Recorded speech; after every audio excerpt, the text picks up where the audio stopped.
Magandang araw sa inyong lahat at welcome sa aking channel. Dahil nga nauuso sa celebrity ngayon ang hiwalayan, ay hindi naman nakaligtas ang real-life couple na sina Coco Martin at Julia Montes na ayon sa source ay may pinagdadaanan ngayon ng dalawa.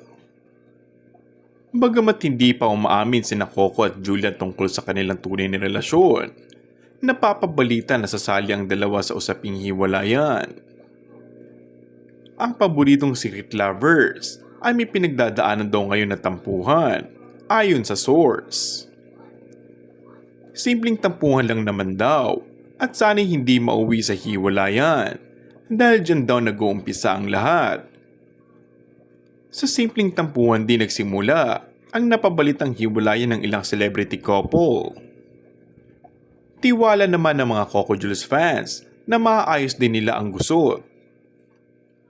Tiyak nga raw na mas maraming manghihinayang at pati na raw ang mga taong malapit kina Coco at Julia kung hahantong sa hiwalayan ng kanilang relasyon. Pero sana nga raw ay magkaayos muli. Magiging masaya raw silang lahat kung makikita nila na magkasamang muli ang dalawa. Gayunpaman, swerte sa isa't isa sina Coco at Julia. Nasa tuktok ang kanilang karir.